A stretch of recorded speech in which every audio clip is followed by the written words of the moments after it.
Vamos lá então, né, gente, oficialmente. Então, vamos lá. Vera não vai poder, beleza. Então, vamos lá. Boa noite a todos aí, sejam bem-vindos aí a mais uma revisão para a OAB. Hoje a gente vai tratar de direito do trabalho e para quem ainda não viu, um pouquinho de processo do trabalho também. Ao todo, essas questões, elas levam 10 questões, né, na prova do OAB, tanto de 5 de trabalho, 5 de processo do trabalho. Então, não é algo que você pode deixar para lá. As meninas que já assistiram aqui, Roger também já passou, né, por isso, quem vai assistir no YouTube provavelmente, assistiu essas aulas já no 8º semestre. Então, a gente vai fazer uma revisão através de questões. O que é que eu fiz?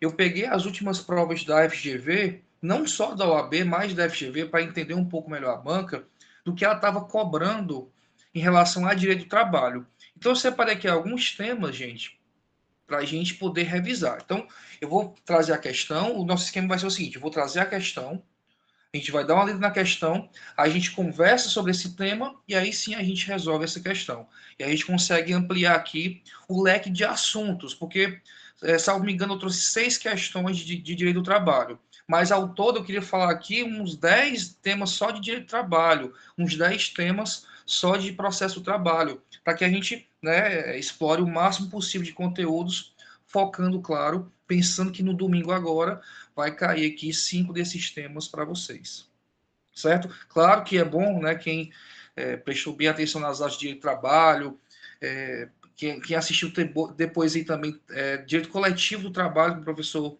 à época Romeu, né, então fechou todo o ciclo, né, tem gente que ainda não fechou esse ciclo, que ainda está acabando agora o 8º semestre. Tranquilo, não há nenhum egresso aqui por enquanto, então a gente vai lá. Então, gente, nossa revisão vai começar aqui, ó, questões de direito do trabalho, com uma questãozinha bem interessante, tá? Com um tema aqui que é o tema da extinção do contrato do trabalho. Gente, o tema extinção, ele, resumidamente, ele se resume àquele artigo 482 da CLT. São os motivos que levam à justa causa. É o que tem sido mais cobrado ultimamente, junto com o distrato, junto, né, com o PDV, eventualmente cobrando. Mas o 482 e o 483 também, que é o da rescisão indireta, são assuntos que são, né, bem cobrados nas provas do AB, tanto primeira como segunda fase. Então, essa questão ela trata desse tema extinção. Vamos dar uma olhadinha aqui. Ó. Em uma empresa com 50 empregados, situada em Gurupi, Tocantins, ocorreram os seguintes episódios na semana em curso. O empregado Carlos marcou na entrada o seu cartão de ponto e o do colega Cláudio, que não estava na empresa, mas pediu esse favor porque chegaria mais tarde. Ou seja, gente, o que aconteceu aqui? Deixa eu botar uma canetinha aqui, ó, para a gente poder ir marcando, ó. Cara, gente, querendo ou não, né, aqui, ó, foi o quê? Ele realizou uma fraude, né? Ela estava fraudando aqui o cartão de ponto da entrada da empresa. Então, tanto o Carlos como o Cláudio aqui podem responder por isso. Vamos ver aqui, ó. Segundo caso, Jerusa. Jerusa apresentou um atestado falso para abono de 2 dias de falta. Ou seja, então, ela apresentou também um atestado, né? Também aqui, vamos botar aqui, né? Aqui mais na frente, né? Uma fraude. Atestado falso. Uma situação 3 aqui, ó. Pedro. Pedro agrediu verbalmente seu colega de trabalho, Fernando, que exerce a mesma função quando ambos, por acaso, se encontraram no final de semana no shopping Gurupi. Aqui, gente, são 2 colegas de trabalho que fizeram o quê? Brigaram, né? Mas não brigaram dentro do trabalho, brigaram fora. Isso também traz implicações jurídicas aqui para a gente. Já já a gente vê. Vamos para frente.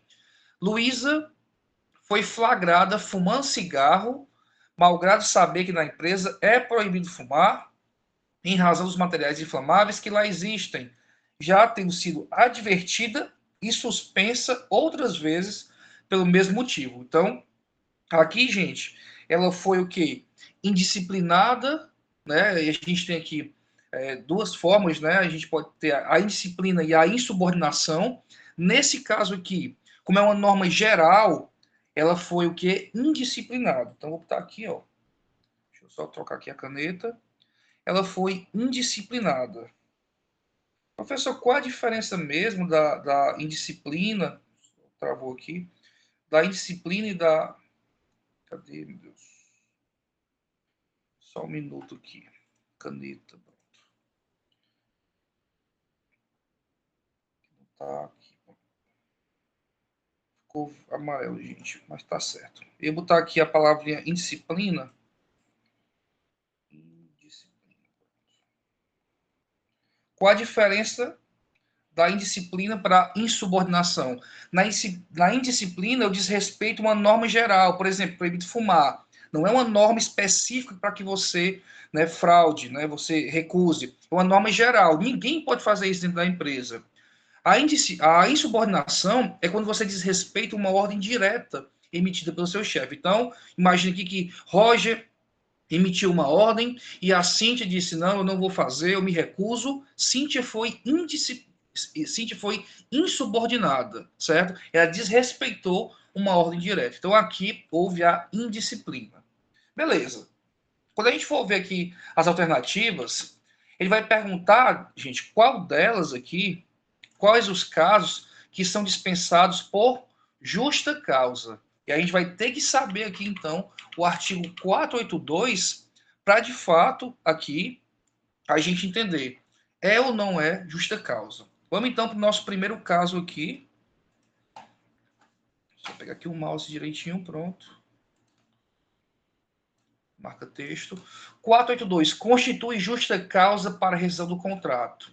Primeiro, ato de improbidade. Gente, o que é o ato de improbidade? Ato de improbidade, se a gente associar aquela coisa ruim, né? Improbidade, fraude, um político improbo é um político fraudulento que age com desonestidade, com má fé. Geralmente está associado a desvio de verba na empresa, né? O ladrão, o bandido aqui, mas também há outras fraudes. Então, se a gente voltar aqui na questão, tanto o Carlos cometeu uma fraude substituindo o Cláudio aqui, como o Cláudio também por ter aceitado, né, e até ter pedido aqui que realizasse essa fraude. Então, ele agiu aqui, gente, com um ato de improbidade. Isso leva à justa causa. Qual outra pessoa que agiu com fraude? Ó? A Jerusa também, né, ela apresentou um atestado médico falso, fraudando a empresa, agindo com desonestidade, má fé. Tudo isso é um ato de improbidade. Vamos seguir então. Ó. O que mais que é justa causa? Ó, incontinência de conduta. Que é isso, incontinência de conduta? Gente, incontinência de conduta é uma conduta sexual no ambiente de trabalho. Então, assédio é uma conduta de incontinência, né?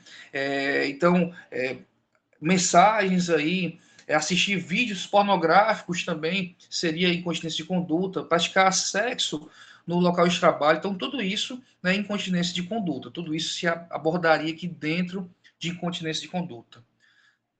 A linha C aqui, ó, negociação habitual, é o sacoleiro da empresa, você vender diversos produtos, né, dentro da empresa sem autorização do chefe, ou mesmo você fazer aquela a própria concorrência desleal com o seu chefe. Imagine que você então vai instalar a internet e porventura uma TV por assinatura e você diz, não, cancela esse atendimento e faz comigo por fora aqui que eu faço mais barato. Então você está agindo com desonestidade aqui, mas, claro, também, né? Mas é uma concorrência desleal com a própria empresa que te remunera, né? Tem um termo específico aqui que é essa concorrência, constitui ato de concorrência.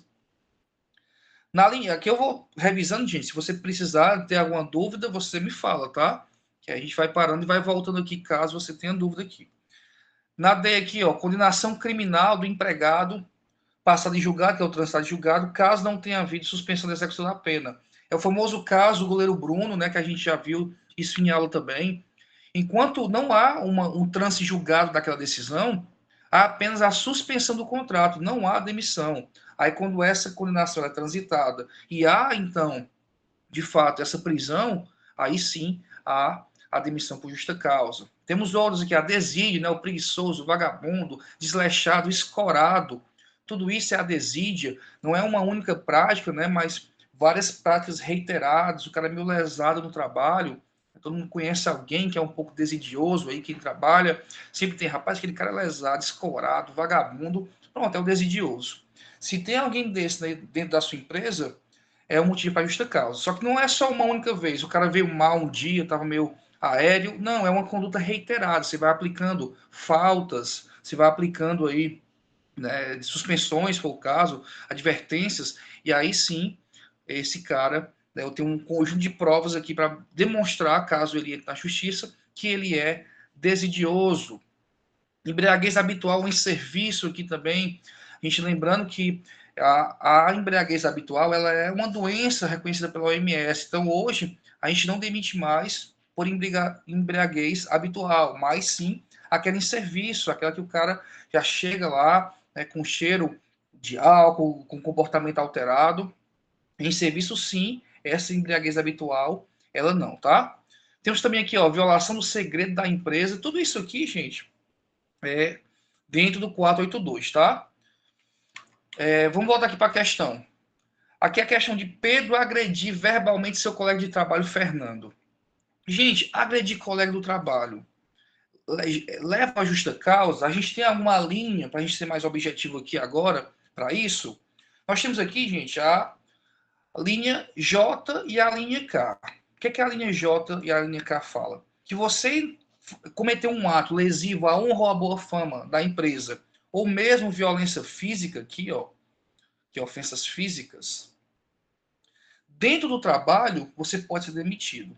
Fora do trabalho, só se for superior e hierárquico.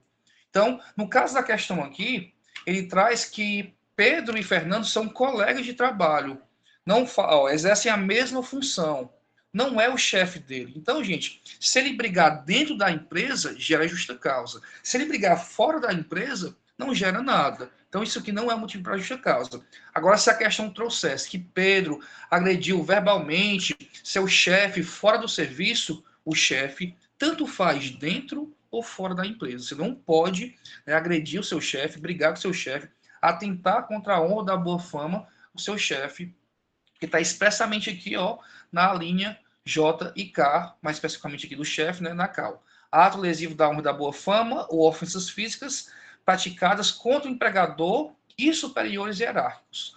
Não tem aqui, ó, que contra qualquer pessoa, né, mas não especifica o superior aqui. Entendido, então? Vamos lá. Então, ó, a linha J aqui não é motivo para justa causa. Desculpa, gente. Esse caso aqui do Pedro não é motivo, nem do Fernando, para justa causa. Esse Carlos, sim. Esse Cláudio, sim. A Jerusa, também sim. O Pedro e o Fernando, não. Vamos para a última aqui, ó. Luísa foi flagrada fumando cigarro, sendo que a empresa é proibido fumar em razão dos materiais inflamáveis. Gente, indisciplina também está previsto aqui, ó. A linha H, ato de indisciplina e subordinação. Indisciplina e de insubordinação. Então, tanto faz ser indisciplinado como insubordinado, os dois levam à justa causa. Então, a nossa resposta seria aqui, ó. Luísa, Carlos, Cláudio e Jerusa. Qual a alternativa? Luísa, Carlos, Cláudio e Jerusa. Letra D. Questãozinha, né? Para a pessoa de fato pensar. Por isso que eu achei ela tão boa para a gente poder revisar toda essa parte de extinção do contrato, gente. Lembrando, né, que existem também outras formas de demissão por justa causa, que são próprias, por exemplo, da lei da doméstica, que a gente também vai rever hoje aqui também, aprofundar um pouco. Também você não usar equipamento de proteção individual, o EPI, o famoso EPI, também leva à justa causa. Então, são outras formas de demissão por justa causa que não estão especificadas no 482. Para quem entrou depois, gente, entrou depois, tem um materialzinho, um PDF aí nas mensagens, certo? Você pode baixar aí para acompanhar também a nossa aula. Se você tiver uma outra tela aí, computador, ou se der tempo de imprimir também, você pode acompanhar. Ou para revisar depois. Entendido, então? Primeira questão, então, letra D, a gente revisa esse primeiro ponto, que é extinção do contrato de trabalho. Vamos para frente. Questão 2 aqui, muito bacana também, gente. Questão aqui, ó, do maquiador profissional. Michel, maquiador profissional, realizou contrato escrito de parceria com um salão de beleza em 2023, assinado pelas partes e por 2 testemunhas. Ivone Manicure, vou colocar os dois aqui, Ivone Manicure e microempreendedora individual realizou o contrato com o mesmo salão por meio do seu MEI, né, gente? MEI aqui é o microempreendedor individual, também assinado pelas partes e por 2 testemunhas. Em ambos os casos, o salão parceiro ficou responsável pela centralização dos pagamentos e recebimentos decorrentes da atividade e os profissionais parceiros, pela prestação do serviço de maquiagem e manicure, respectivamente. Resumindo, né? Existe um salão de beleza, eu contratei aqui Michel Maquiador e Ivone Manicure para fazer parte disso aqui. Gente, pelo que vocês lembram da aula, isso aqui gera vínculo de emprego, gente? Isso gera aqueles 4, eles estão dentro daqueles 4 requisitos da relação de emprego? Então, muito cuidado aqui, tá? Porque aqui é uma situação excepcional que a questão quer que você lembre aqui do salão parceiro, certo? Mas vamos revisar aí os requisitos da relação de emprego. Olha só. Já a gente volta para as alternativas. Vamos revisar aqui, ó. Nós temos 4 requisitos da relação de emprego, que é o SHOP, né? A gente tem aqui, ó, subordinação, habitualidade, onerosidade e pessoalidade. O que é cada um deles? Subordinação, eu tenho que receber ordens. Habitualidade, eu tenho uma constância naquele trabalho. Onerosidade, dinheiro, eu recebo por isso. Pessoalidade, pessoa física, sou eu que pratico aquela atividade. Então, se eu consigo demonstrar esses 4 requisitos da relação de emprego, eu, em regra, eu demonstro que sou empregado. Existe um 5º requisito aí, que a doutrina fala também, que é a alteridade, que significa o quê? O risco do negócio está atrelado ao empregador e não ao empregado. O empregado não assume esse risco, apesar de alguns empregadores querer passar esse risco. Ah, assaltaram aqui uma fralda da farmácia, eu quero que o meu empregado pague por isso. Mas o risco é da empresa, não é do empregado. Então, seria a alteridade um outro requisito. Mas a gente tem aqui os 4 mais famosos, né? O SHOP aqui. Então, se a gente encaixar aqui praticamente todos os trabalhos, né, que existem, eu consigo encaixar aqui, se houver os 4 requisitos, ele é empregado. Contudo, existe uma exceção, aqui algumas, na verdade, né, mas a gente vai falar hoje, do salão parceiro, que foi uma possibilidade que a lei trouxe para que esses salões aqui, né, esses salões de beleza, pudessem firmar contratos de parceria com esses profissionais, descaracterizando aqui a relação de emprego. Professor, quer dizer que o salão não pode mais contratar empregado? Pode, gente. Só que o salão agora tem uma outra possibilidade também. Eu não preciso necessariamente contratar um empregado. Eu posso fazer contrato de parceria, que é o que a lei traz aqui, né? A Lei 13.352 de 2016. Traz essa possibilidade aqui do salão parceiro fazer essas parcerias aqui. E não existir necessariamente um vínculo de emprego. Só que ele traz alguns requisitos, ó. O contrato de parceria que está dessa lei será firmado entre as partes mediante ato escrito. Então não pode ser verbal, tem que ser escrito, homologado pelo sindicato da categoria profissional e laboral. E na ausência desse, pelo órgão local competente do Ministério do Trabalho e Emprego perante 2 testemunhas. Então tem que ter 2 testemunhas e aí ser homologado pelo sindicato da categoria profissional, ou mesmo pelo Ministério do Trabalho.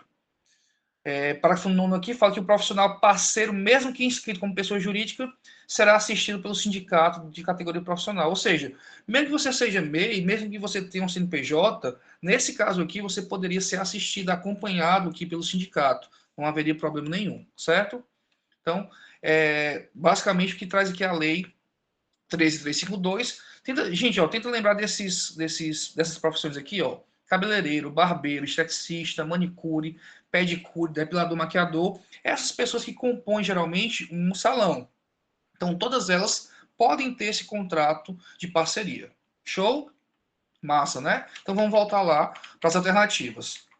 Michel e Ivone, gente, a depender da situação aqui, eles tanto podem ser empregados, como podem ser contratados por esse contrato de salão parceiro. Vamos ver aqui o que, é que as alternativas trazem de interessante. Letra A. Os contratos de Michel e Ivone são válidos porque cumpriram todos os requisitos legais, não havendo vínculo de emprego de nenhum deles com o salão de beleza. Olha só, gente. Apesar de ter 2 testemunhas aqui, nos dois, ó, 2 testemunhas, duas testemunhas. Não há aqui a questão nem do Ministério do Trabalho e nem do sindicato, né? Então, está faltando aqui um requisito para que eles sejam contrato de parceria, né? Certo?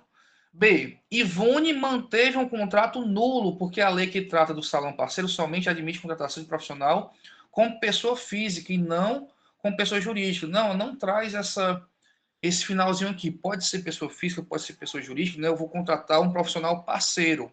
Então não tem problema. Letra C. Os contratos de ambos os profissionais padecem de vício, porque deveriam ser homologados pelo sindicato da categoria profissional e laboral, como prevê a lei. Vou deixar essa alternativa aqui, que provavelmente é correto, né? Vamos para D.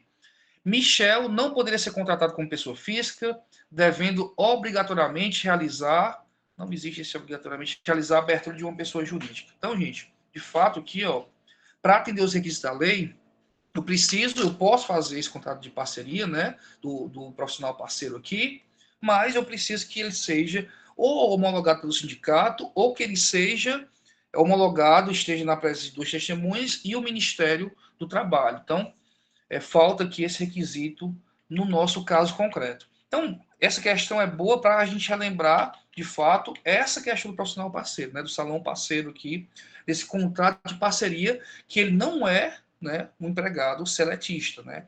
É uma coisa separada aqui, mas pode, porventura, ser cobrada aí, né? É uma das minhas apostas. Eu sei que nem todo mundo lembrava disso muito, né, que a gente fala bem no começo das aulas de direito do trabalho, mas é um tema que pode cair, e eu prefiro passar isso para vocês, que é a minha sensação vendo as questões da FGV. Eu disse, meu Deus, ele está cobrando tanto isso, então pode ser que cobrem também para vocês do OAB. Vamos lá. Terceira questão, gente, fala sobre estágio, lei do estágio. E aí a gente também falou algumas coisinhas lá no início, né, do semestre, do 8º semestre, para todos vocês, sobre a lei do estágio. Também nesse início que a gente falava dos requisitos da relação de emprego, a gente falava do estágio. Um dos pontos que eu mais batia, gente, que eu lembro, era eu perguntar para vocês, gente, estagiário tem férias? Eu dizia, estagiário nem gente né? Estagiário e nada, né? Estagiário é esse muro, pelo menos esse muro tem tijolo, né? Então, a gente brincava assim em sala, mas para fixar que o estagiário, ele não é empregado, claro, né? Mas eu também tenho alguns requisitos para que ele seja estágio, né? Para que eu possa ter esse estagiário. Quais são esses requisitos? Tem que existir o estágio, claro, o estagiário, uma instituição de ensino que você é vinculada, e essa terceira pessoa que é a tomadora do serviço, onde você vai estagiar. Ah, no escritório de advocacia, numa farmácia, eu estagiei numa farmácia há um tempo, né? Então, precisa haver a instituição de ensino estagiário e essa tomadora do serviço. Então, preciso fazer, inclusive, um convênio com elas, né? Onde o estagiário, essa empresa tomadora vai ficar passando relatórios, o cara tem que estar bem nas notas, não pode reprovar, enfim. Um estágio. Então, eu preciso atender esses requisitos. Se quebra esses requisitos, eu me encaixo nos requisitos da relação de emprego, na verdade, eu estou com um contrato de estágio maquiando aqui uma situação de emprego. Na verdade, eu sou empregado e o cara está tentando impor aqui, dizer que eu sou estagiário e eu nem sou. Então, vamos lá. Vamos para essa questãozinha aqui, para a gente poder dar uma lidazinha na lei também de estágio. Estágio é ato educativo escolar supervisionado, desenvolvido no ambiente de trabalho, que visa a preparação para o trabalho produtivo de educandos que estejam frequentando o ensino regular. Perfeito. Rodolfo conseguiu seu primeiro estágio com pagamento de bolsa de um salário mínimo e pretende aprender ao máximo durante os 2 anos nos quais o contrato vigorará. Sobre o estágio, de acordo com a norma de regência, assinale a afirmativa correta. Vamos lá. Rodolfo é brasileiro porque estágio não pode ser concedido para estrangeiros. Será que não, gente? Não pode ser concedido estágio profissional, aliás, por profissional liberal. Gente, advogado não pode ter estagiário, não? Profissional liberal, advogado, dentista, né, médico, não pode ter estágio? Vamos para frente. Depois de 1 ano de trabalho, o Rodolfo terá direito a férias, com pagamento da bolsa acrescida de 1/3. Será que estagiário tem férias, gente? Letra D. Poderá inscrever-se e contribuir como segurado facultativo do regime geral de previdência. Vamos dar uma lidazinha aqui na lei, gente, para a gente revisar esses pontos, e aí a gente vem e volta a responder aqui. Lei do estágio, então, essa lei de 2008, 11.788, traz o seguinte, ó. A realização de estágio nos termos desta lei aplica-se aos estudantes estrangeiros. Então, gente, tanto faz estrangeiro ou brasileiro, tá? Inclusive, na Constituição já havia, né, essa possibilidade também em geral, né? Esse pessoal também tem direito. É porque é estrangeiro que está jogado. Então, eles podem estagiar. Tem muita gente, inclusive, da Angola que está estudando e tem esse estágio aqui. Só que tem que estar o quê? O regularmente matriculado em cursos superiores no país, autorizados ou reconhecidos. Perfeito. Artigo 9º. As pessoas jurídicas de direito privado e os órgãos da administração pública direta, autárquica e fundacional de qualquer dos poderes, bem como os profissionais liberais de nível superior devidamente registrados em seus conselhos, podem oferecer estágio. Gente, você pode estagiar na União, no Estado, nos municípios, nos tribunais e também com profissionais liberais. Qual o problema? Não existe problema nenhum, né? Inclusive, vocês do direito aqui já devem ter estagiado, pelo menos a princípio, alguns estágios aí, MP, né, defensoria, e também, eventualmente, com advogados profissionais liberais. É possível, sim. Show de bola. Olha só, artigo 13. É assegurado ao estagiário, aqui, ó, um recesso, gente. Olha, eu digo isso direto na aula. Recesso de estagiário não é férias. Estagiário não é trabalhador. Estagiário não é empregado. Estagiário não tem férias. Ele não tem aquela férias mais um terço. Ele vai ter um recesso. Se o estágio dele for remunerado, aquele mês que ele passa de recesso, ele recebe, né? Porque ele tem aquela bolsa para isso. Show de bola. Então, ó, o recesso de que trata esse artigo deverá ser remunerado com o estagiário receber bolsa. Nada demais. Artigo 12 aqui, ó. Poderá o educando inscrever-se e contribuir como segurado facultativo do regime geral da Previdência. Gente, se você é estagiário e quer contribuir com a Previdência, você pode. Né? Até você pode ser até contribuinte individual, sem estar nem empregado, imagine sendo estagiário. Então, pode, tá? Você pode aí fazer essa inscrição na Previdência para contar já como tempo aí para uma possível aposentadoria no futuro. Então vamos voltar aqui. Qual seria a nossa alternativa correta? Rodolfo é brasileiro, vou até botar aqui vermelho agora. Rodolfo é brasileiro porque estágio não pode ser concedido para estrangeiros? Não, gente, pode sim para estrangeiros. Não pode ser concedido estágio por profissional liberal? Pode, claro que pode, né? É o ideal, inclusive para a gente do direito. Aí aqui, ó, mas apenas por empresas? Não, apenas por empresas não. Pode ser profissional liberal, pode ser União, Estado, DF, município. C. Depois de um ano de trabalho, o Rodolfo terá direito a férias? Gente, férias não, né? Recesso. Não tem um terço aqui de férias. Letra D. Rodolfo poderá inscrever-se e contribuir como segurado facultativo? Perfeito. Nossa letra D aqui é a correta. Tudo certo, gente? Muito rápido aqui, muita informação. Vamos lá, tá? Aqui revisando aqui, Primeira, vou relembrar primeira. aqui alguns pontos. Diga aí, Roger. Tá, a primeira. Bom Beleza. demais.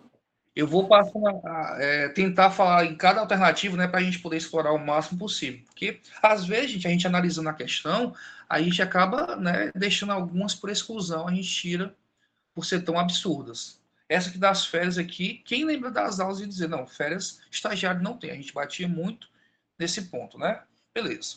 Estágio foi, vamos para frente aqui, para mais um tema. Ó. Já falamos de extinção do contrato, já falamos de salão parceiro, requisito da relação de emprego, estágio. 4 temas aqui, né, em pouco mais de meia hora. Então, vamos lá. Aqui, ó, empregada doméstica, gente. Doméstica, antes da gente ler a questão, a gente tem que relembrar aqui quem é a doméstica. Vamos lá.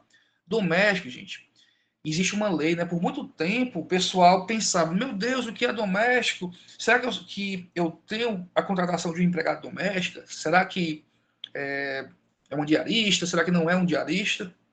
O que é que seria empregado doméstico? Então a lei em 2015 ela acabou com esses dilemas. Por quê? Tanto trouxe o conceito de empregado doméstico, como trouxe uma limitação temporal. Ó, mais de 2 dias na semana, você passa a ser empregado doméstico. Você deixa de ser diarista e passa a ser empregado doméstico. Mas o que é o empregado doméstico, gente? Então, é toda aquela pessoa, isso você vai ver no artigo 1º da Lei Complementar 150, é toda pessoa que presta serviço, e aí você vai ver aqueles 4 requisitos da relação de emprego no conceito aqui, deixa eu até marcar aqui com marca-texto, ó. Presta serviço de forma contínua, subordinada, onerosa e pessoal. Olha só os 4 itens da relação de emprego, só que tem um plus aqui, que é o que faz você ser empregado doméstico. Eu presto serviço com uma finalidade não lucrativa à pessoa ou família.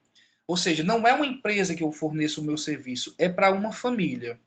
Muita gente associa o empregado doméstico àquelas funções de limpeza, né, de diarista, enfim, de limpeza diarista não, né? Hoje a gente já sabe diarista até 2 vezes na semana, mais de 2, empregado doméstico. Mas associa o empregado doméstico a essas funções, né, de limpeza. Eu posso ter empregado doméstico, jardineiro, piscineiro, posso ter, claro, o da limpeza, cozinheiro, mas eu posso ter professor particular, podemos ter aqui o motorista, podemos ter aqui um piloto de helicóptero, dependendo da sua condição social, né? Um piloto particular para você. E podemos ter também aqui, por exemplo, o médico, né? Para lembrar aqui, o médico do Michael Jackson, ele tinha um médico que cuidava dele, inclusive morreu por isso, né? Por conta de uma dosagem alta lá da medicação. De toda forma, gente, existe o que aqui? Existe a questão, claro, do empregador, do empregado doméstico, né? Do cara ser doméstico. Qual é o requisito? Prestar serviço à família, não é à empresa. Ah, professor, é porque eu ajudo aqui na casa de uma família, mas eu também ajudo no comércio. Você perde a condição de empregado doméstico e passa a ser empregado normal. Já teve uma questão do OAB que perguntava justamente isso. Ah, fulano trabalhava como prestando serviço à família, mas passou a ser trabalhar na empresa da família. Se passou a trabalhar para uma empresa, ela deixa de ser empregado doméstico e passa a ser empregado comum. Então é bom a gente brincar com esses conceitos, porque pode ser cobrado novamente, né? A OAB faz, vez por outra, essa reciclagem aí de questões e de temáticas. Beleza. Professor, é possível, dentro aqui do contrato de empregado doméstico, ela fazer aquela escala 12 por 36? Gente, é possível, tá até aqui, ó, 12 por 36. É trabalhar 12 horas seguidas e folgar 36. É totalmente possível, não há problema nenhum aqui, tá? Show de bola. Então, empregado doméstico, quem trabalha, né, mais de 2 dias, então 3 dias já seria, na semana, já seria empregado doméstico aqui, né, para quem tem essa dúvida ainda. A gente tinha divergência, TRT de tal região falava uma coisa, TRT de outra região falava outra. A lei veio, não. Até 2 dias diarista. Passou de 2 dias na semana, já é empregado doméstico. Perfeito. Vamos para a questão, então. Questão 4.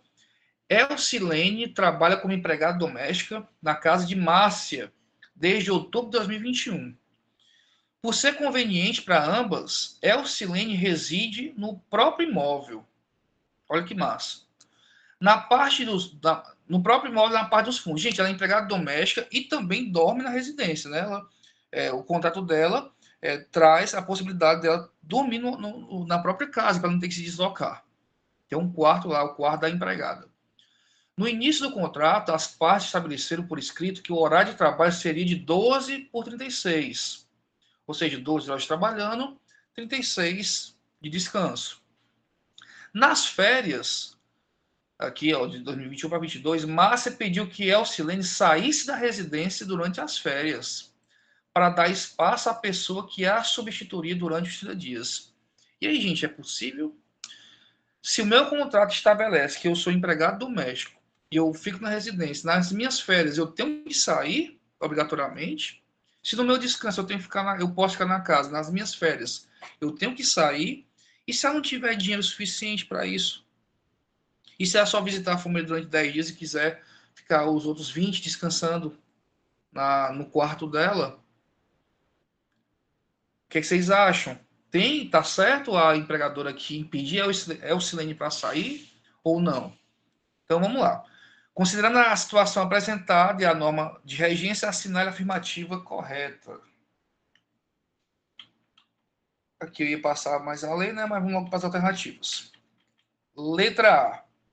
É inválida a jornada 12 por 36. Aqui eu já sei que não é, então já trago logo o X. Ó. É válida a jornada 12 por 36, né? É possível essa jornada. Já tem tempo, inclusive, né? não exige chancela sindical. E a solicitação para deixar a residência é lícita porque justificada. Gente, não é, tá? Já adiantando para vocês aqui, não é possível, tá aqui, ó, lista aqui, ó, não é possível, não é permitido, né, que eu expulse a empregada doméstica nas férias dela. Se no contrato está previsto isso, eu não posso tirá-la de casa. Onde é que está previsto isso? Olha só, artigo aqui, ó, 17, parágrafo 5º. Tá, marca texto aqui, ó. É lícito ao empregado que reside no local de trabalho nele permanecer durante as férias.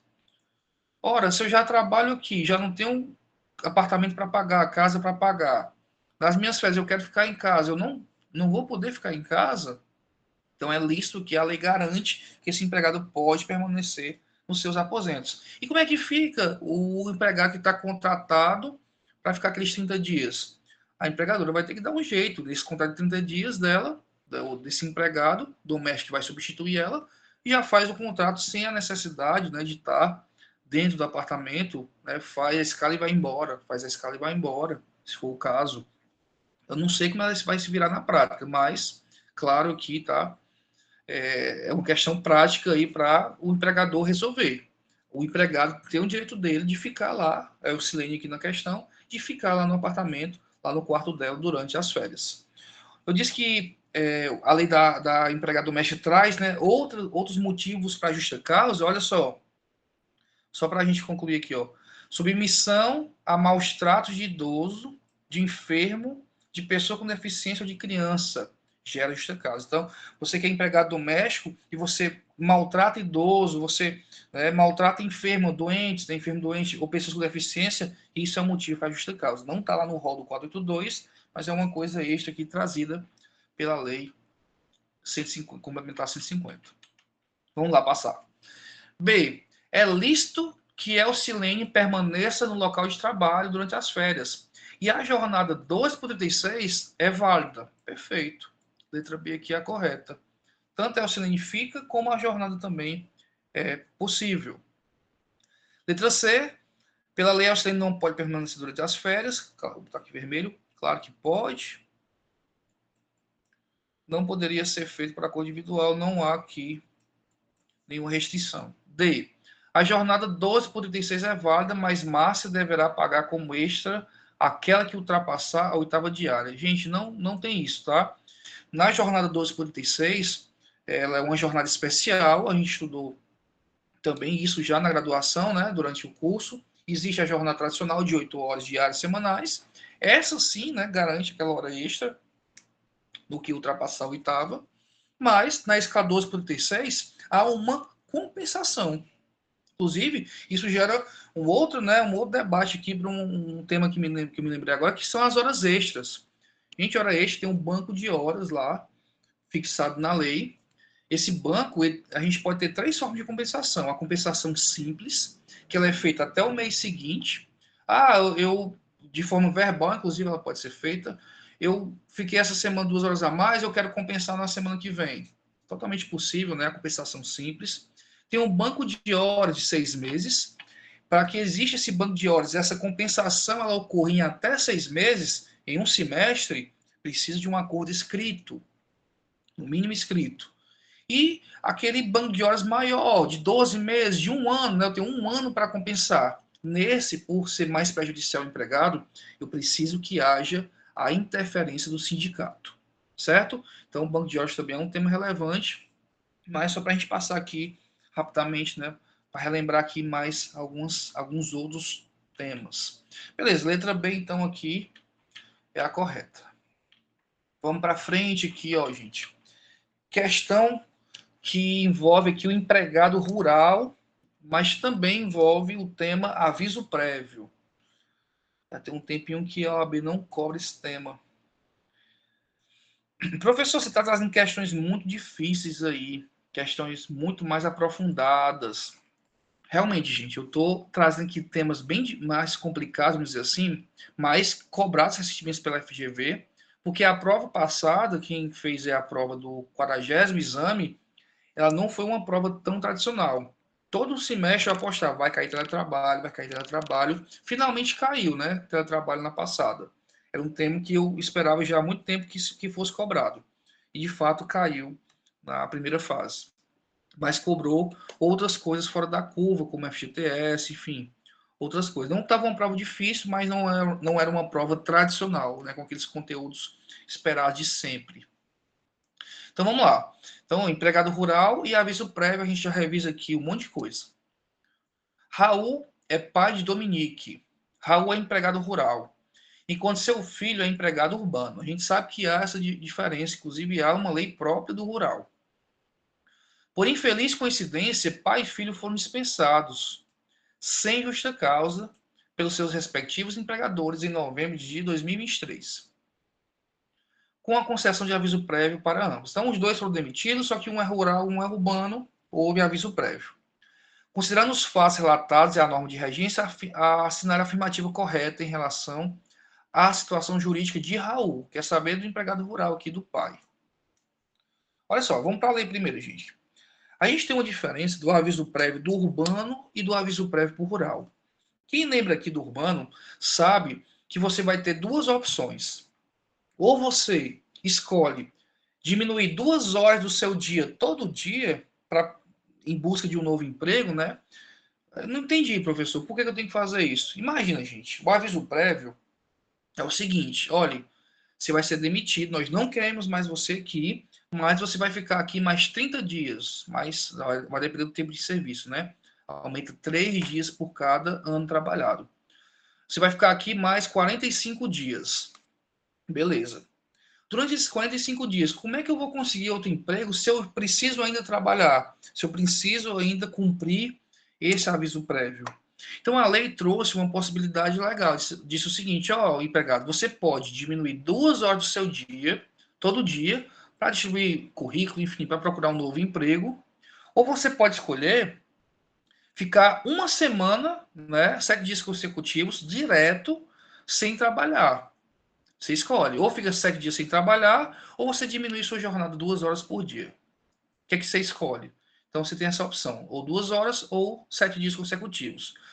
O empregado rural, ele só tem uma opção, que é o quê? Ele tem um dia na semana de folga, vamos dizer assim, para ir procurar, né, para ter esse cumprimento aqui, essa procura desse novo emprego. Então, nós temos uma divergência aqui do empregado urbano e rural. O rural, eu tenho um dia na semana, o urbano, eu tenho 2 horas por dia ou 7 dias consecutivos para procurar. Onde é que está previsto isso? Na lei do empregado rural, aqui, ó, 5889 de 73. Essa lei aqui é interessante porque ela traz outras coisas aqui, como o horário noturno, que já já a gente revisa. Olha só, durante o prazo do aviso prévio, se a rescisão tiver sido promovida pelo empregador, o empregado rural terá direito um dia por semana, sem prejuízo do salário integral, para procurar outro trabalho. É para isso que serve esses benefícios aqui dentro do aviso prévio. Então vamos lá. Qual seria a alternativa correta? Raul terá direito a faltar um dia por semana para procurar outro trabalho. Gente, Raul é rural, né? Então essa já é a correta. Raul terá um dia e o filho dele terá ou 2 horas a menos por dia ou 7 dias consecutivos. Vamos ver as outras. B. O empregado terá uma redução de 2 horas? Não, né? Porque esse é urbano. Raul deverá trabalhar a jornada integral e faltar 7 dias corridos? Também não. Esse é urbano. D. Uma vez que Dominique também ficou desempregado, é possível, pela lei do trabalho rural, que o filho substitua o pai. Gente, não existe nada disso aqui não, tá? Essa alternativa é para quem realmente só chutou e nem viu o que era, né? Não tem condição da pessoa marcar um negócio desse. Então, Raul, empregado rural, tem direito um dia por semana para procurar outro trabalho. Texto de lei aqui, né? Para quem não sabia desse ponto aí, há divergência entre aviso rural, aviso prévio rural e urbano. Vamos lá. E o horário noturno? Lembra, gente, do nosso macete, ó? Existe, gente, o horário noturno urbano, que ele inicia às 10 horas de um dia, 22 horas, e vai até às 5 horas do dia seguinte, não é isso? 22 às 5. Só que o rural tem uma outra pegada. E a lei ainda divide. eu tenho a pecuária e tenho a agricultura. Professor, não sei o que é pecuária, não sei o que é agricultura. Tá ruim então. Mas vamos lá. Pecuária, bichinho, né? Vaquinha, pecuária. Pecuária P pá. 20 às 4. 20 horas de um dia às 4 horas do outro dia. Gente, aqui para pecuária a gente tem diversos bisus, né? Por exemplo, a vaquinha acorda mais cedo, a vaca tem 4 patas, para que você lembre aqui das 4 horas. Mas tem uma boa, né? Ó. A galinha tem 2 patas, ela bota ovo. Então, 20 às 4. Seria um outro bizu aqui. E a agricultura ficaria, né, com outro horário, 21 às 5, plantinha mais tarde, né? Então, se você tem outro bizu aí que você consiga lembrar desse horário noturno aqui, você também pode utilizar. Mas só para a gente revisar aqui que há pontos, né, divergentes dentro dessa questão do empregado urbano e rural que são relevantes. Eita, gente, falei demais, já 7h50, né? Quase 50 minutos aqui sem parar. Como é que vocês estão aí? Deixa eu ver quem está presente ainda.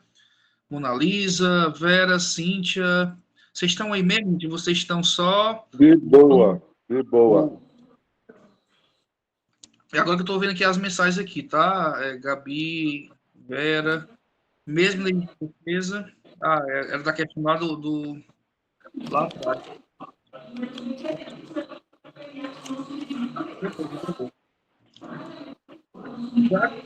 Tem alguma dúvida, gente? Tem alguém que está de aberto aí? Show. Então vamos seguir, né? Vamos para frente aqui. Já pensou, rapaz, você abrir a prova domingo, tem uma questão dessa de empregada doméstica, vocês vão gabaritar dinheiro do trabalho, vai ser massa. Próxima questão, gente, aqui, ó, equiparação salarial. Antes de falar de equiparação salarial, eu quero relembrar o tema aqui, que é o salário e remuneração. Tá aqui mais embaixo aqui, ó.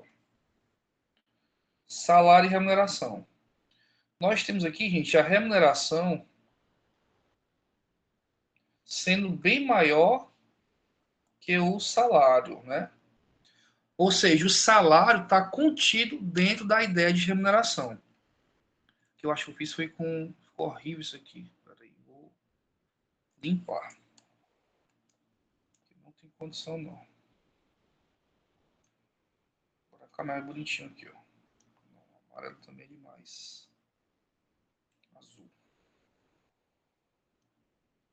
Aqui eu tenho uma remuneração.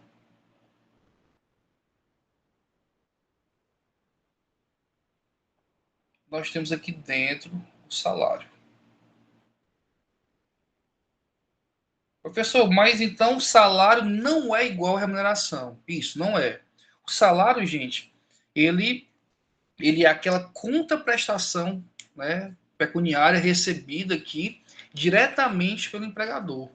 A remuneração é o salário mais gorjetas. Quem lembra? Salário mais gorjetas. Então aqui dentro também eu tenho as gorjetas.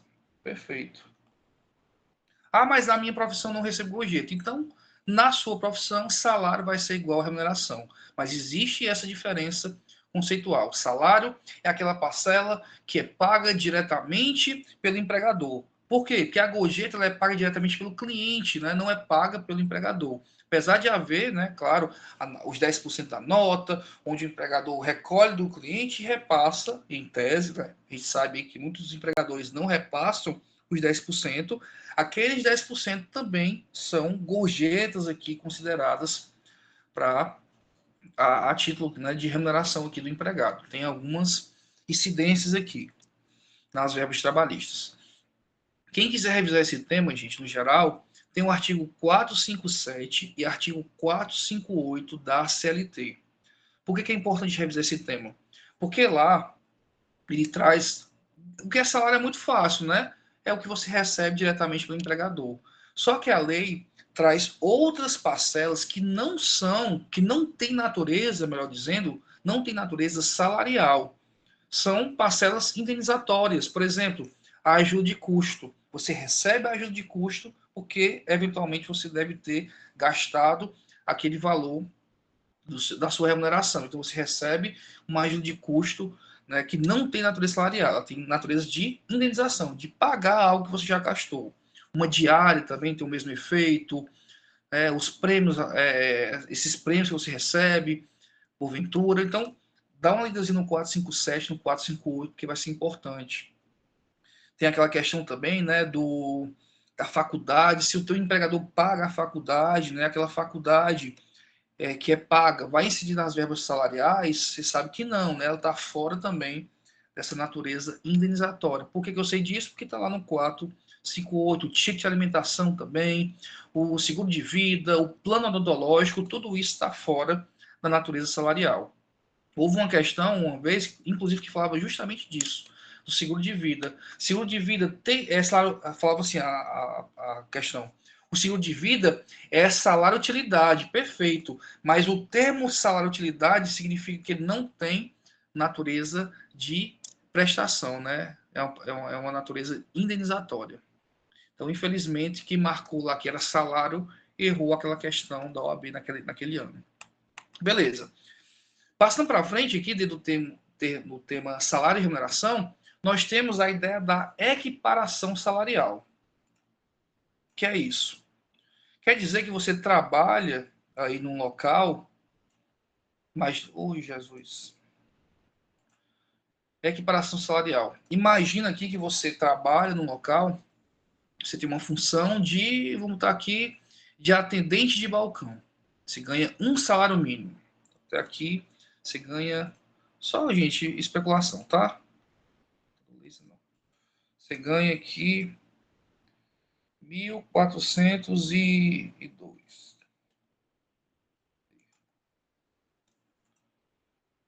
Rapaz, eu tento usar esse quadro aqui toda a vida dessa bagaceira aqui. 1.402. Deu pau. Tudo bem. Vai no mouse mesmo. Você recebe 1.412. Aí outro fulaninho da mesma empresa, atendente de balcão, recebe 1.800. É possível eu pedir equiparação salarial, ou seja, eu sou paragonado e tenho um paradigma que eu me espelho, onde eu quero buscar aqueles R$ 1.800, faz a mesma função que eu. É possível? Aí você vai dizer, depende. A lei, gente, em tese, traz a possibilidade de equiparação salarial, mas na prática é tão difícil que isso aconteça, que é praticamente na prática impossível de você ter uma equiparação salarial. Por quê? Olha só, ela traz todos esses requisitos aqui para que você tenha a possibilidade de pedir equiparação. Então, olha só, eu tenho que ter função idêntica. Show. Os dois são atendentes lá de balcão. Eu tenho que ter um trabalho de igual valor. O que seria igual valor? Aqui já entra numa coisa mais subjetiva. Trabalho de igual valor, aqui seria mesma produtividade, mesma qualidade técnica. Isso é muito difícil de aferir, né? É a mesma produtividade, mesma qualidade técnica. Esse é o trabalho de igual valor. Só daqui já é muito difícil de você conseguir equiparação. Tem que ser do mesmo estabelecimento, o mesmo empregador. Ah, falando na empresa X ganha 1.800 e o outro ganha na empresa Y 1.500. Eu não posso pedir equiparação de empresas diferentes. Tem que ser da mesma empresa e do mesmo estabelecimento. Tempo de serviço na empresa, entre o paradigma e o paragonado, não pode ser superior a 4 anos. Quando eu falo isso em sala, eu brinco com vocês em relação a Norbis, né, Norbertson. Por quê? O Norberto está na Univers desde 1916. Eu entrei em 2019. Então há aí um gap muito maior que 4 anos. Então o Norberto nunca poderia ser o meu paradigma aqui dentro da Univers se eu almejasse uma equiparação salarial. Claro que, né, por ele ser mais antigo na empresa, ele tem, né, naturalmente o salário maior e está tudo certo. Tá? Ele não pode ser o meu paradigma em relação a isso. Porque tempo não superior a 4 anos é um requisito para que eu peça equiparação. E o tempo na função não pode ser superior a 2. Então, além de eu ter um tempo na empresa inferior a 4 anos, o tempo na função não pode ser superior a 2. Então, imagina que eu já trabalhava na empresa em outro cargo, eu era auxiliar de serviços gerais, mas na função, né, eu tenho aí menos de 2 anos. Então, haveria aqui uma possibilidade real, né, se eu tivesse uma diferença na função aqui de 2 anos. E, gente, todos esses requisitos são cumulativos, né? Eu preciso de todos para que haja aqui a equiparação salarial. Por último aqui, tem a simultaneidade, ou seja, você tem que ter sido contemporâneo daquela pessoa na empresa. Então, Vera aqui, a Lohane também está aí, né, hoje. Vera e Cíntia, imagine que elas são da mesma empresa, só que Vera trabalhou até 2010 e Cíntia trabalhou a partir de 2012. Elas nunca foram contemporâneas naquela mesma empresa, não houve simultaneidade. Então, jamais Cíntia e Vera poderiam ser aqui, né, respectivamente, Paragonada e Paradigma. Não poderia ser uma, né, paradigma da outra. Então, assim, na regra, gente, é possível, né? Na regra é possível que haja. Mas na prática é tão difícil que isso aconteça que não tem condição. Então, a questão, ela fala de equiparação salarial. Vamos ver o que ela traz, né? Não é uma questão difícil, não, gente. Era só para a gente relembrar mesmo esse tema. A equiparação salarial, tem cabimento quando dois empregados exercem as mesmas funções para o mesmo empregador, desde que implementadas outras condições previstas. Outras muitas, né? Não é pouco não. Dos requisitos abaixo listados, marque aquele que é irrelevante no pedido de equiparação salarial. Gente, é só relembrar o que não é daqueles, ó. Ser do mesmo estabelecimento é importante? É necessário, é um requisito. Idade equivalente é relevante? Vocês viram idade ali nos requisitos, gente? Idade não, né? Idade, então, seria irrelevante aqui para a nossa equiparação. É tanta coisa que se tivesse idade também era bagaceira, né? Ser diferença inferior a 2 anos? Sim, é preciso. Mesma produtividade? Sim, é preciso. Aí teria outros aqui, né, também, que a lei traz aqui, não pode ser empregado e readaptado. Ah, o cara perdeu um braço no acidente de trânsito, foi readaptado, mas ele ganhava bem mais. Esse cara readaptado não pode servir de paradigma para aquelas pessoas, porque ele foi readaptado e está lá porque por conta de uma necessidade ali mesmo, né, de reformulação daquele emprego. Beleza, gente? Então, ó, não acabou ainda não, tá? Só para a gente dar um respiro aqui, por enquanto. Né? Ó, já revisamos aqui, ó, extinção do contrato, perdi até as contas, salário e remuneração, equiparação salarial, empregado doméstico, estagiário, horário noturno, empregado rural, empregado urbano, muita coisa, né? Vamos ter aqui mais algumas dicas só para a gente relembrar. Olha só, vocês lembram aqui do tema segurança e medicina do trabalho? Segurança e medicina do trabalho. Ah, professor, aquele negócio, né, de adicional de salubridade, periculosidade. Perfeito. No artigo 7º aqui da Constituição, gente, ele traz aqui, ó, 3 atividades. Atividade penosa, insalubre e perigosa. O que vocês têm que saber aqui? Deixa eu ver aqui o que a Vera perguntou.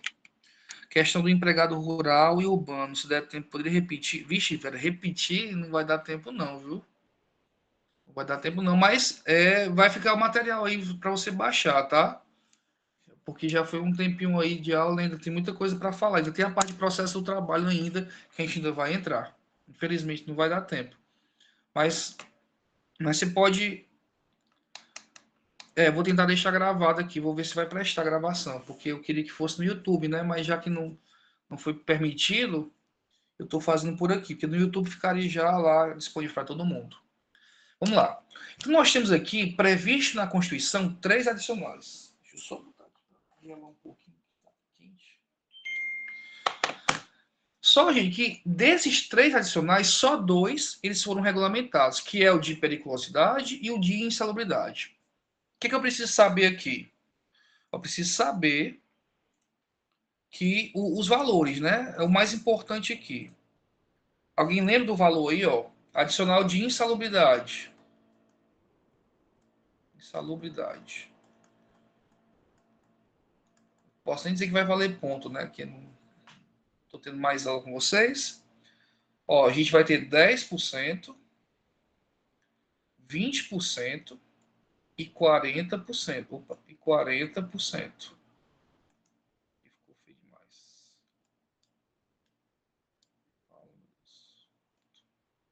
10, 20 e 40.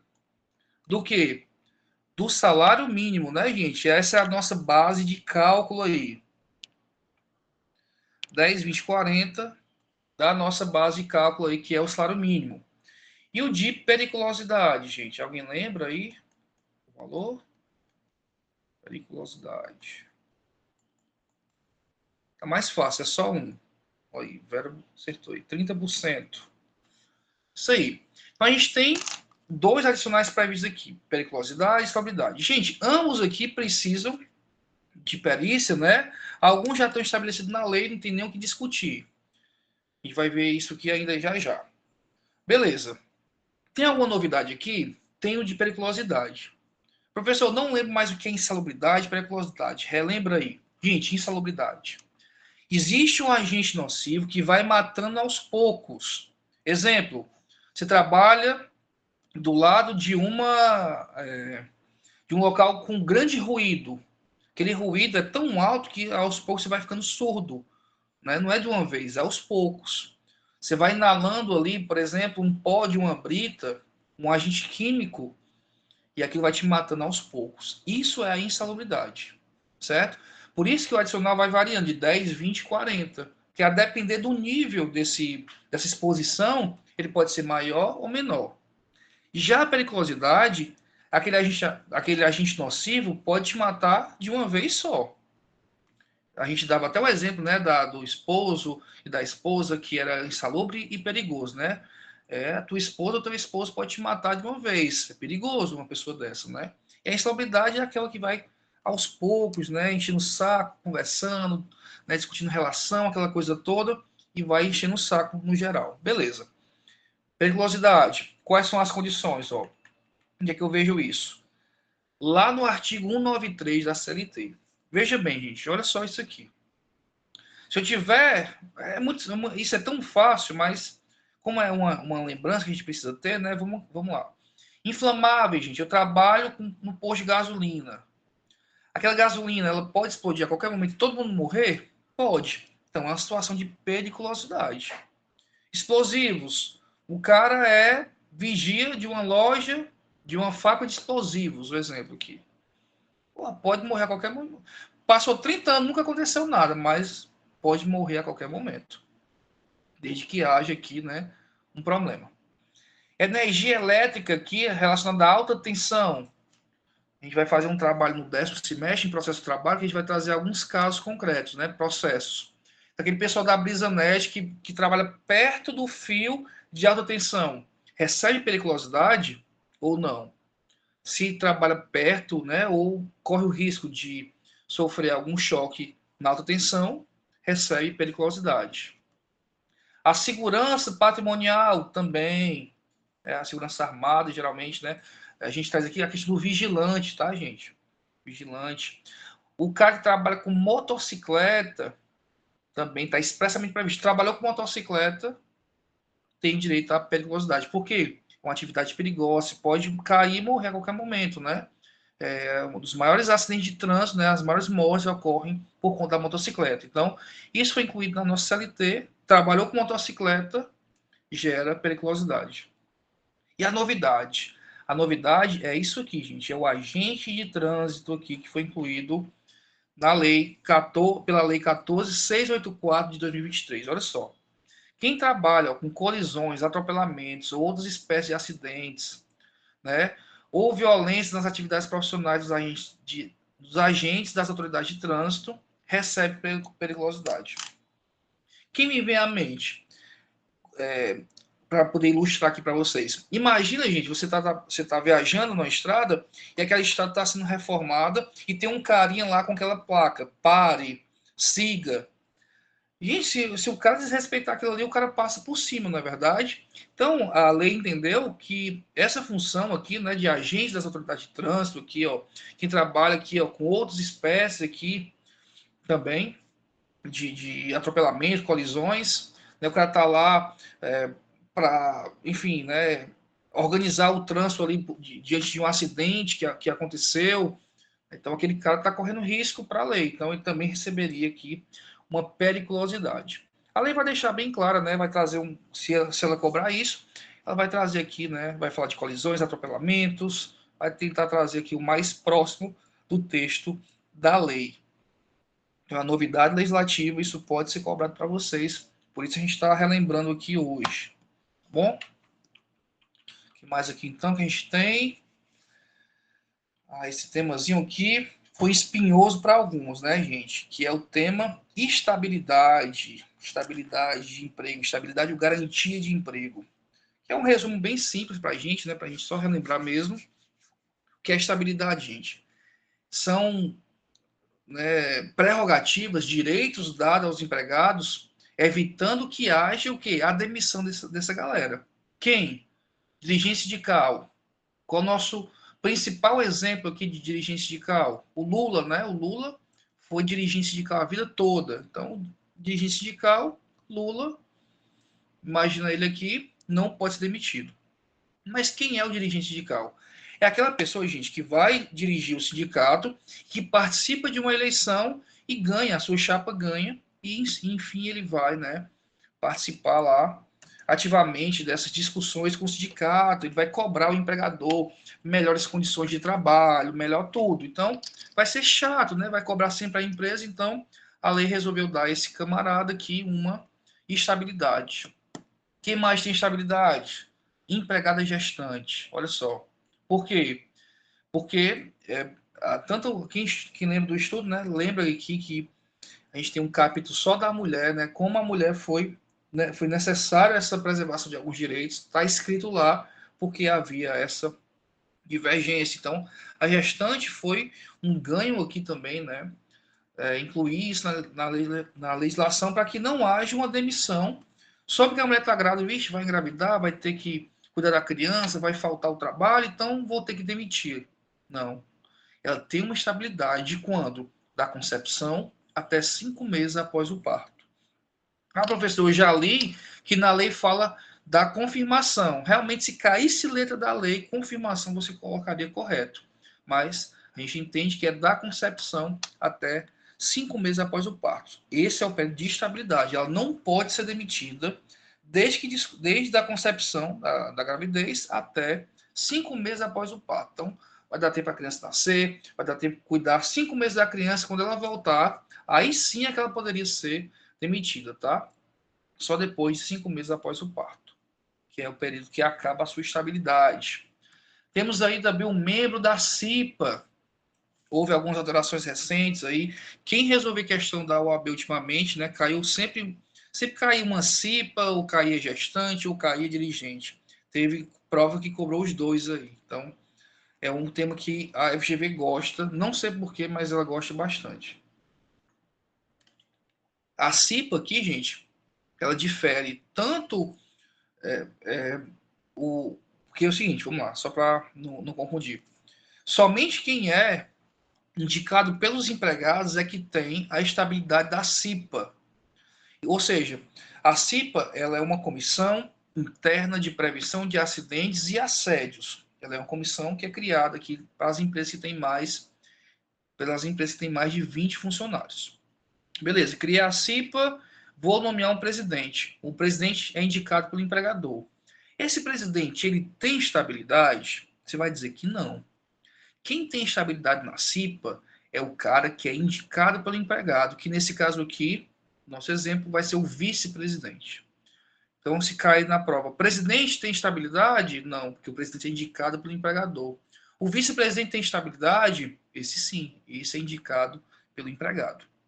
Perfeito. Então, a CIPA é um das nossas aí também estabilidades. E tem também aquele cara que sofre um acidente de trabalho, fica todo quebrado, todo lascado, e o cara contrata outro no lugar dele.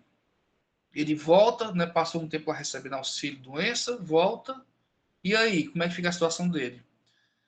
Esse cara que recebeu auxílio doença acidentário, que é o auxílio doença em virtude do acidente de trabalho, Esse cara, quando ele volta, ele tem 12 meses de estabilidade. Então, esse cara, quando o cara mais precisa, né? Então, veio o que? Essa estabilidade do acidentário. Não esqueçam dela, tá, gente? Porque agora vocês têm prova de previdenciário também, né? De OAB. Vai que cai uma questão que cobra um pouquinho de previdenciário com o trabalho e envolva esse assunto. Então, já faz o gancho aí. Quem adota também tem. Sim, sim, sim, perfeito. Quem adota também tem. Quem adota, se a mãe. É porque assim, só essa questão de estabilidade já dá uma aula inteira, né? Para quem lembra aí, ó. O adotar. Se for casal homoafetivo também tem. Se for, por exemplo, se a mãe falecer, o pai que fica cuidando da criança também vai ter direito à estabilidade, ou qualquer outro membro da família que venha a criar essa criança. Eu até pergunto na sala: será que o homem pode ter estabilidade da gestante? Será que existe algum caso possível? Aí você vai dizer sim, no caso, né? Tanto de adotar como no caso da mãe falecer. É possível, tá? É possível. Perfeito. Chegamos ao fim, então, de direito do trabalho aqui, revisando aqui os principais pontos. Claro que tem muito conteúdo, né, gente? Eu deixei aqui de falar muita coisa que é importante também, mas para a gente focar aí nos principais temas. Não falei de teletrabalho, né, mas é algo que eu acho relevante porque é um tema atual. Não falei aqui de outros verbos trabalhistas, como férias, enfim, mas nossos apostos aí, espero que no domingo você ache um desses temas que a gente conversou aqui e você fala para mim, manda mensagem: professor, falou desse tema, caiu, graças a Deus, vai dar certo. Vamos lá. Outra coisa, gente, eu sei que algumas pessoas aqui não gostam tanto de direito de trabalho. Para quem gosta, vou dar um bizu, tá? Momento bizu aqui. Se você gosta, se você tem afinidade com alguma matéria, não faça a prova da 1 a 80, não. Vai direto para a prova que tu gosta. Ah, eu gosto de penal. Começa com penal. Ah, eu gosto de ética e penal. Então, beleza. Começa com ética e depois vai para penal. Mas não deixa a prova que tu mais gosta, que tu mais tem afinidade para o final. Tu vai estar cansado. A prova do OAB com trabalho ela é injusta. Por quê? O trabalho começa na 71. Então, se você faz na ordem, quando chega na 71, as questões são desse tamanho, você não lembra mais de nada, está cansado, né? Então, se você gosta de trabalho, deixe como uma das suas prioridades, porque às vezes a prova é boa, está boa, mas você está cansado e aí você deixa de ganhar uma questão por isso. Outra dica que eu assim, te disse que vai ser a primeira, ótimo. Outra dica, aí se tiver difícil, você já vai passar para outra, né? Não vai perder tempo, não. Passa para outra e deixa para depois. Outra dica é fazer o seguinte: faça as que você acha que sabe primeiro. Ah, eu gosto de penal, gosto de administrativo, gosto de trabalho, gosto de ética. Faz essas quatro, faz bem feito. Depois a gente vai tomar uma água, levanta a cabeça, como um chocolate, porque a gente passa 4 horas, 3 horas escrevendo com a cabeça baixa, fica tudo dolorido. Dá um oxigenado na cabeça, vai no banheiro nem que não esteja com vontade, só para dar uma circulada e volta. A gente já volta mais revigorado, a gente já volta fazendo essa segunda metade da prova com mais gás, né? Já dá uma oxigenada. Às vezes, uma coisa que já estava na dúvida, a gente já acabou resolvendo no caminho. Então, faça essa caminhada aí durante a prova, como um chocolate, beba uma água, mas saia da sala, nem que seja 5 minutinhos, só para dar essa circulada. Vocês vão ver como essa oxigenada aí ela vai ser importante na volta aí da prova. É importante a gente ter esses bisus, né? Porque não é só conhecimento, a gente também precisa saber fazer a prova. Nessa reta final, gente, não adianta estar estudando conteúdo que você não sabe. Aqui é revisão e resolução de questão. Não faça outra coisa. Ah, vou aprender. Ixi, eu não entendi direito isso aqui. Não. Ixi, se não entendeu a revisão de hoje, gente, eu recomendo que você, claro, se entendeu, pode revisar, ler o material aí rapidinho, só para dar aquela assentada no conteúdo. Mas se não entendeu, vai para revisar outra coisa que você já sabe, tá? Não vai perder tempo de aprender conteúdo agora, faltando 2 dias para a prova, 3 dias para a prova, não. Beleza, é a dica que eu tenho para vocês aí em relação a fazer a prova. Vamos lá. Entramos no novo tema aqui, gente, e a maioria de vocês não assistiu ainda o processo do trabalho, então é um tema muito dinâmico para a gente trabalhar aqui, né? Tem muitas coisinhas disso nesse tema, então a gente precisa ser prático aqui. O que a gente vai trabalhar? Entender aqui a dinâmica do processo de trabalho, entender quais são os principais recursos e alguns prazos processuais aqui que podem ser relevantes para vocês. Vamos lá, primeiro. Eu tô aqui essa pirâmide, gente, que é a nossa estrutura básica aqui da Justiça do Trabalho. Ó. Nós temos as varas. Das varas, né? Perdi, vou recorrer, eu vou subir para o TRT. Perdi, vou para o TST. Lembrando que chegando aqui no TST, não há aqui reapreciação de fatos. Os fatos morrem aqui no TRT, no primeiro grau, primeiro e segundo grau. Quando chega no TST, eu só reavalio matéria de direito. Como assim? Contrariedade a alguma súmula, alguma divergência na lei. O TST está aqui como se fosse o STJ da Justiça Comum. É um Tribunal Superior do Trabalho.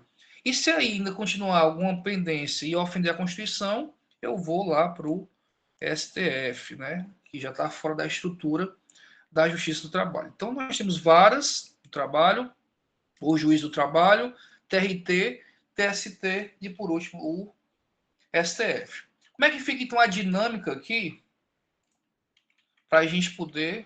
Acho que travou, acho.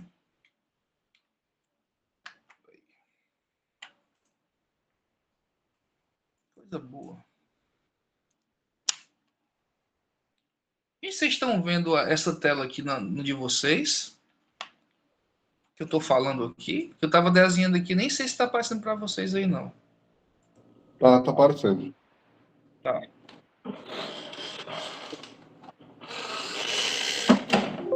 Entendeu? Mas vamos lá. Tá aqui de novo.